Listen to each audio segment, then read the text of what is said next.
আসসালামু আলাইকুম everyone, welcome to back to my channel. দূরে কাছে যে যেখান থেকে আমার ভিডিওটা দেখছেন, আশা করি আল্লাহর রহমতে সবাই ভালো আছেন।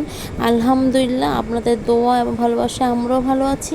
প্রতিদিনের মতো আমি আরও একটি ভিডিও নিয়ে হাজির হলাম। আশা করি আমার আজকের ভিডিওটাও আমার আপুদের এবং ভাইয়াদের কাছে ভালো লাগবে। দেখুন, আমি এখন রান্না করে নিয়েছিলাম। সকালে অফ ক্যামেরায় নাস্তা করে নিয়েছিলাম, রুটি বানিয়েছি, সাথে আলু ভাজি করেছিলাম। তখন আর কিন্তু কোনো ক্যামেরাটা করা হয়নি। সকালবেলা যে ক্যামেরা করেছি তারপরে কোনো ক্যামেরা করিনি। তারপরে কিন্তু অফ ক্যামেরায় মাছ ভেজে নিয়েছিলাম। আজকে কিন্তু পাঙ্গাস মাছ রান্না করব, তার জন্য কিন্তু পাঙ্গাস মাছটা ভেজে নিয়েছি, আর সাথে কিন্তু মাছের ডিমটাও ভেজে নিয়েছিলাম। পাঙ্গাস মাছের ডিম হয়েছিল, মাছের ডিমটা কিন্তু এখন আমি ভুনা করে নিচ্ছি। আলু, টমেটো সাথে কাঁচামরিচ দিয়ে কিন্তু মাছের ডিম ভুনা করে নিচ্ছি, বেশি করে পেঁয়াজ দিয়ে। এভাবে না মাছের ডিম যদি ভুনা করে নিই, আমার কাছে খেতে ভালো লাগে, আপনাদের ভাইও পছন্দ করে। তার জন্য কিন্তু আমি এভাবে মাছের ডিমটা ভুনা করে নিচ্ছিলাম। আর এখন কিন্তু মাছ রান্না করব, তার জন্য কিন্তু আলু দিয়ে আমি পাঙ্গাস মাছটা রান্না করব, মানে হালকা মশলা দিয়ে রান্না করব, কারণ গরম পড়ছে তো খেতে ভালো লাগছে না। অতিরিক্ত মশলা দিলে দেখা যাচ্ছে তরকারি খেতে ভালো লাগে না, তার জন্য সিম্পলভাবে রান্নাটা করব, মানে যতটুকু পারবো অতটুকু আপনাদের সাথে শেয়ার করব।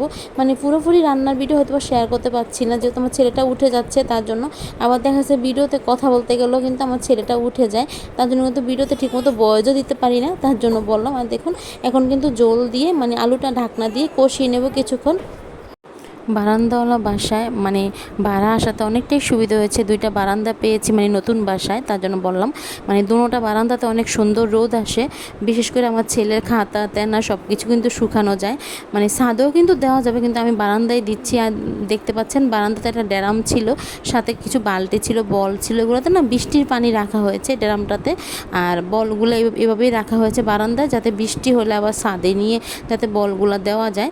আর দেখুন, আমি কিন্তু এখন তরকারিটা ঢাকনা উঠিয়ে দেখছিলাম, আলুটা কিন্তু কষানি হয়ে গেছে। এখন আমি টমেটোটা দিয়ে দিলাম, টমেটোটা দেওয়ার পরে কিন্তু আমি এখন মাছগুলা দিয়ে ঢাকনা দিয়ে কিছুক্ষণ রান্না করে নেব। মানে কিছুটা স্কিপ হয়ে গিয়েছে, বললাম না ছেলেটা কান্না করে, তার জন্য কিন্তু পুরোপুরিভাবে আমি ভিডিও করতে পারি না। দেখুন তরকারির কালারটা দেখুন, কালারটা দেখলে বুঝতে। আজকের ভিডিওটা এই পর্যন্তই। আজকের ভিডিওটা আর বেশি বড় করব না, আবার নতুন একটা ভিডিওর সাথে দেখা হবে। ভালো থাকবেন সবাই, সুস্থ থাকবেন সবাই।